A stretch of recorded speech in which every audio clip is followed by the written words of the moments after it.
Hello and welcome to CTV News across Canada for Wednesday, January 7th. We've got the top local stories from coast to coast, stories that affect you and the country.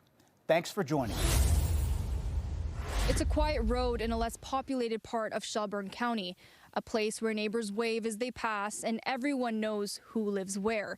Today, that quiet was broken by devastating news. A 13-year-old boy who lives along this road has died from injuries he suffered in a dog attack. People here describe a close-knit community, one that's now trying to come to terms with a sudden loss. Since the boy's death was confirmed, someone who lives nearby says the impact has been immediate and overwhelming. A distraught neighbor tells us that in a small community like this, everyone feels it. Now, police say the boy was bicycling near his home last Saturday evening when he was attacked by 3 large breed dogs. The boy suffered life-threatening injuries and was airlifted to hospital in Halifax. The dogs involved in the attack were later euthanized by a veterinarian. The municipality of the District of Shelburne confirmed the death in a statement released earlier today, calling the loss unimaginable and extending condolences to the boy's family, friends, and classmates. The Tri-County Regional Center for Education confirmed the boy was a grade 8 student at Shelburne Regional High School. In a statement, the center says, "A loss such as this is felt widely, and we recognize the impact it has across our schools and broader communities." As for the investigation, RCMP will only say they're looking into the circumstances of the attack. In the meantime, as this community mourns, residents say their focus remains on providing support to the boy's family and one another. Hafsa Arif, CTV News, Welshtown. Well, Jack, a tragic situation here outside a townhouse complex by Little and Bayview in Barrie's South End. And now investigators say the boy's mother has now been charged with first-degree murder. 6 days after finding the body of a 10-year-old Barrie boy inside his family townhouse, police today laid the first-degree murder charge. Barrie police refusing to answer any additional questions, but releasing this produced video on their website and social media. The boy was found deceased after police were called to a well-being check on New Year's Eve. The woman charged is the mother of the victim. Police say the mother was also found inside the home and was taken to hospital. Police, again, not disclosing what medical attention she required, but investigators say once she was cleared medically, they charged her with first-degree murder. The 47-year-old woman remains in custody tonight and made her first court appearance by phone inside the hospital. Officers from the Major Crime Unit and the Forensic Identification Unit are continuing their investigation. Police were called to this apartment complex by Bayview Drive and Little Avenue at around 3 in the afternoon on New Year's Eve. Neighbors say they are devastated with the young boy's death and the first-degree murder charge. It's sad because they seem to be doing okay. The kid was fine, the mother seemed to be fine, but it's a shock to the whole neighborhood. And it's still hard for me to sleep sometimes. Now, police say because of the nature of the specific incident, updates will only be provided moving forward as the investigation permits. Now, we can tell our viewers there is a publication ban in effect preventing us from identifying both the boy and his mother, but we can tell our viewers, Jack, the mother is expected to be back in a Barrie court on January the 9th. Reporting live in Barrie, I'm Rob Cooper. Let's go back to you. These videos obtained by CTV News show the last moments of Moses Irhirhi's life and are hard to watch for his family. It was an extreme shock. The 35-year-old was stopped in this Markham parking lot in 2022, apparently while peeing in a snowbank. The engine of his white Hyundai is still running. After a short conversation, the officer grabs him. He breaks away and then jumps in the Hyundai, the officer still holding on. The car reverses up the snowbank. The officer steps back and fires 3 shots, killing Irhirhi. Officers found a gun and a satchel on Irhirhi's chest. An SIU report cleared the officer, saying the shooting was justified because he felt his life was in danger from the car. A Newmarket court upheld the decision, but his family still insists none of it makes sense. You don't just shoot a person for urinating in a snowbank. That's just not right. Multiple sources say the investigative team actually did push to charge the officer, and they tell CTV News that comments about Irhirhi are included in a workplace harassment dispute now at the Ontario Labour Relations Tribunal. In an application, one investigative manager accuses another of saying a victim was a black drug dealer who had it coming, and officers can't be responsible for a guy who was a known criminal. It wasn't the only remark about black people alleged to have been said by a former GTA police inspector. In the documents, he's alleged to have described a black female investigator as having tattoos and long nails and big breasts when he stated, "This isn't the streets of the Bronx, it's the SIU. Her tattoos show her as gang affiliated," and said of an Indigenous colleague, "Monkey knows better." The SIU said in a statement that HR matters are private and confidential, but we take any allegation of racism or discrimination very seriously. It said the investigator did not make the statements as alleged. He had no involvement in the case at any point. Any suggestion otherwise is simply inaccurate. And said a decision not to charge goes through a multi-step review that's bigger than one person. I think there's strong indications of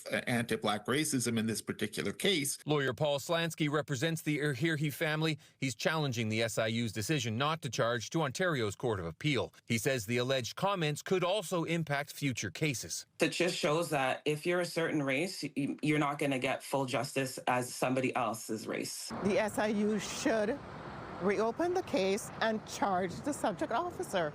The allegations will be explored at a Labour Board hearing on Thursday. The family of Moses Irhirhi plans to be in attendance. John Woodward, CTV News. Just days after this photo was taken with his father, Kent McClellan, in October of 2015, the court heard 15-month-old Nathaniel would die in a hospital bed from a brain injury. When remembering his son, he said, "I love them all, but Nate was a good guy, and he just loved being with people." Just before the photo was taken, the father said Nathaniel had been bumped by a door, saying it looks like he had some blemish on his forehead, but he didn't notice any other injury. The next day, Nathaniel would be taken to the home daycare of Megan Van Hoof in Strathroy. And just hours after being dropped off, McClellan received an alarming call that something was wrong with the child. They were asking me if I could come to the hospital. Something had happened to Nate. Once there, he fought back tears when he said he was on a stretcher and he looked so... I gave him a kiss and noticed that he had suffered something on the left side of his head above his temple. There was some type of impact. After a lengthy police investigation that took years, officers would eventually charge the 46-year-old Van Hoof with manslaughter. She has pled not guilty. Later in the day, McClellan testified that he had never met Van Hoof. However, on the day Nathaniel was rushed to hospital, he received a text from her. She said, "This is Megan. I'm at the ER. I don't see you. Let me know what I can do." He said in the days that followed, "I was lifeless. I was spent. I was not in a good place." In time, he became increasingly frustrated with the police investigation, saying they didn't eliminate us as suspects, and I thought that was wrong. His testimony resumes on Wednesday. Nick Paparella, CTV News. It's been 9 long years, and Richie deserves better than this. Another year with no answers. We're trying. We're not going to give up. Phil and I will not give up. His best friend and I will not give up. We're trying, and we're doing the best we can right now. Derek Ritz, or Ritzy, to his friends, vanished in December 2016 after he was last seen at a home in Sebringville, just west of Stratford. There's been a lot of the same stuff been repeated to the investigators, so we know we're on the right track. A lot of the information that we get is pretty similar in nature, and a lot of it's third hand because everyone's heard the stories that are out there. Over the past 9 years, there have been several ground and air searches for Ritz, who was known to frequently walk from Sebringville to Stratford, which takes just over an hour. They've all come up negative. We're still investigating, and we still get the odd tip here and there, just not as frequently as we'd like. And we just need to close some loops. Now Stratford police say they're renewing their push for answers, offering a $10,000 reward for information that leads to the 51-year-old's whereabouts or those responsible for his disappearance. It's rare for us to not have an open case for this long. We're not closing the fact that he may be alive because we don't have proof that he is deceased. For Ritz's friend Shelley Smith, the announcement is emotional but overdue. It's sad that it had to be a reward amount of dollars for them to want to come forward or to give them incentive. But this is where we're at, right? People are afraid. Smith has spent years keeping Ritz's name alive, working alongside both police and Please Bring Me Home Canada, a nonprofit that helps families search for missing loved ones. We're pretty sure we know what happened. We just need to be able to prove it. As of 2024, 2025, we had 2 investigators who were strictly involved in investigating, over 100 individuals in regards to this case to try and close it for us. Police say this reward is meant to break that silence, reminding anyone with information that it's never too late to come forward. Hopefully we can find where Derek is or, get somebody charged with his disappearance. For Smith, it's a push to finally get some questions answered. Sure. Very sad for Ritzy. He doesn't deserve this.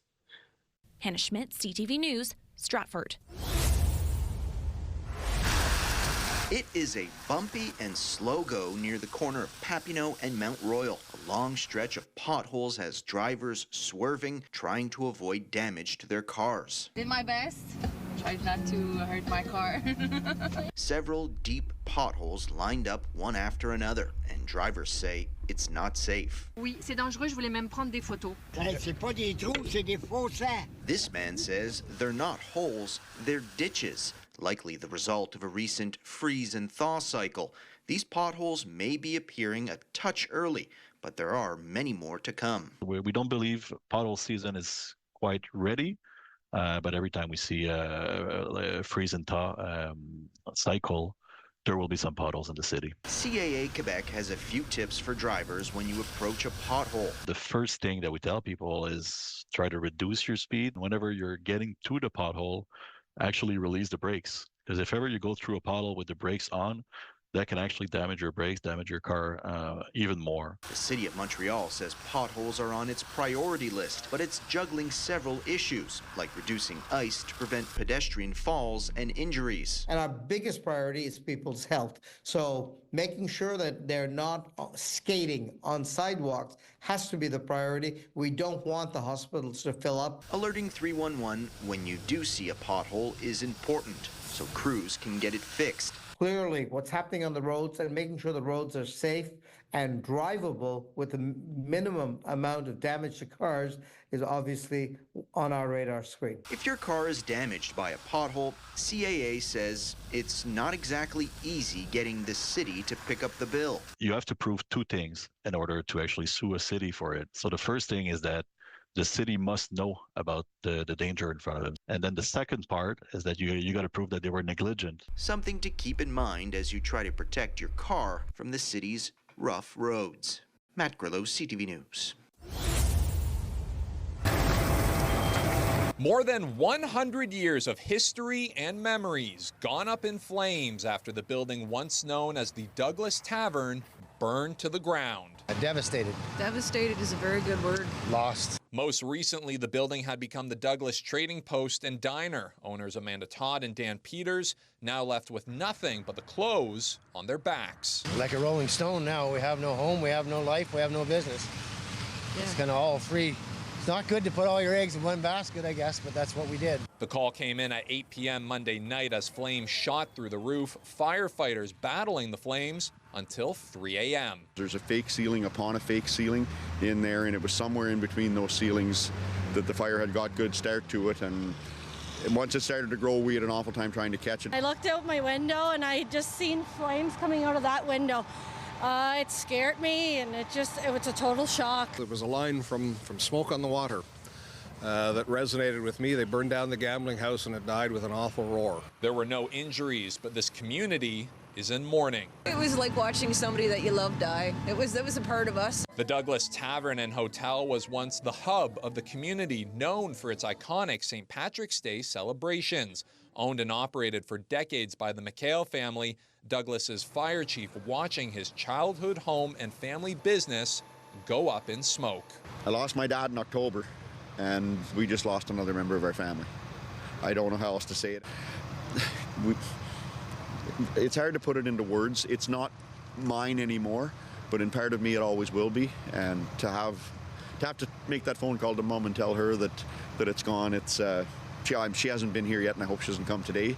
But it's a tough one. The smashed glass facade and wall of fame may never return, but there is a drive to rebuild. 100%, I do. Yeah, we're never going to be able to rebuild what it was. You can't. Now, the cause of the fire is unknown. The Douglas Fire Department says the Ontario Fire Marshal will not be doing an assessment given the extensive damage and loss. The estimated cost of damage was assessed between $5 and $7 million. And the owners say they are insured, but don't expect the payout to be enough to cover the cost of rebuilding. We have spent more than 8 years building the Crystal Beauty brand in Sudbury, but it took just a few social media posts by someone else to tarnish that good reputation. I would not want anyone ever have to go through what I went through. Almost daily for 2 years between 2023 and 2025, Bowie and her business were the target of defamatory social media posts on Facebook, TikTok, YouTube, and WhatsApp. She says the lies and attacks got so bad she took the defamation case to court. It's all about being honest, integrity, my dignity, and everything, every single word of those posts was all lie. Because I am not that person. The defendant originally lived in Sudbury before moving to Vietnam and did not respond to the lawsuit. The judge sided with Bowie and awarded her and another plaintiff $1.5 million and other court costs. According to one legal expert, these types of cases are a growing problem because of the increased use of technology, social media, and even bots. But he's not optimistic they'll ever see the money. This is a very powerful, clearly worded, strong decision that meant to send a message to other people. Don't do this kind of slander and defaming. But when you have the defendant hiding out, across a number of oceans, where does this really take us? I have a lot of sympathy for the business owner, the plaintiff that's been aggrieved here and has probably spent 2, 3, 4, 5 years of their life seeking justice. Bowie says she came forward to help others trying to prove the truth. I hope that their family and friends trust them and give them chance so then they can prove the truth.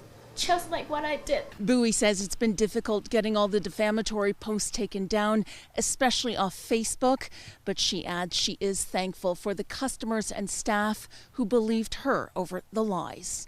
Angela Gamble, CTV News, Sudbury.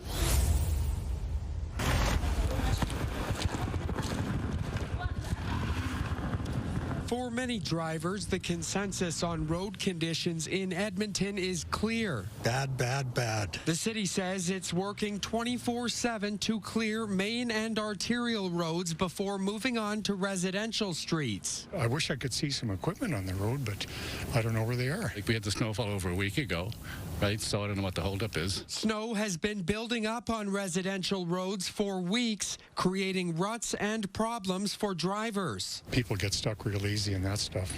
I think that it's been an overwhelming year, and they got their work cut out for them. Mechanics around the city also have their work cut out for them. Trail Tire's downtown location has been busy since before Christmas. It doesn't seem to be getting any better at this moment, and I don't see a lot of the streets getting cleared. So I think it's going to be good for business, not necessarily good for customers. Todd Vincent says he's seeing more customers because residential roads haven't been cleared. They're actually catching the snow that's not getting cleared up, and they're actually bouncing off the sides of the cars and wrecking fenders and bumpers and stuff like that. So stuff that not normally would be ripped off or getting ripped off because the snow is not getting cleared. The city says if you believe your vehicle was damaged because of a rut, you can follow the instructions to submit a claim online. The city is expected to provide an update on residential snow clearing tomorrow afternoon. It's not good, but I'm fighting the road, man. Like my vehicle went side, go to like that. For now, drivers will have to contend with the conditions. Merrick Takash, CTV News, Edmonton. Shelby Erickson won't give up hope. Her sister, missing since last spring, is alive. She always was such a loving person and caring person. Like, she cared for all animals and all people. Deanna Erickson was last seen getting off of a bus near the Shoppers Drug Mart in Walden on June 6th around 11 p.m., seeming disoriented. Shelby thinks she asked a stranger for a ride home. Deanna didn't just take off, or she didn't just vanish. Like, she has to, someone knows something, and they're just not coming forward. Police say the case remains open, and Shelby frequently posts about her search on social media. And that's where, in December, someone tried to scam her out of $10,000. The fraudsters used artificial intelligence to make a fake picture of Deanna tied up and being held hostage in a van, and told her to send them the money through Bitcoin or they'd kill her. At that time, I was just like in shock and so scared, and I was going to go to the police right away. Police say artificial intelligence has become an increasing problem, and missing person cases are a target. We're starting to see in missing persons cases where victims are being contacted by criminals who are trying to extort them out of funds. With the AI images increasing and getting so sophisticated and so good, it is so important to be very skeptical about any images you see online. And Jackie joins us from Walden tonight, where Deanna was last seen. So, Jackie, how is the investigation going? Tara, police tell us that the case is still an open missing person case, and they are looking into it and hoping to hear from anyone who might have interacted or seen Deanna on June 6th between 9 p.m. and 11 p.m., specifically if you were on the bus route 167. So if you think, you saw the photos there, you might know where Deanna is or might have seen her, please do contact police. And if you want to remain anonymous, you can still send in a tip. You do that through Crime Stoppers. Questions are being asked about recent comments made by Premier Scott Moe regarding an upcoming discussion on the future of healthcare delivery. A very open discussion about delivering healthcare in a very innovative way, a different way. The Premier mentioned that Alberta is also holding a discussion. A bill before the Alberta legislature would allow for a dual practice model in which some doctors could offer both public and private care.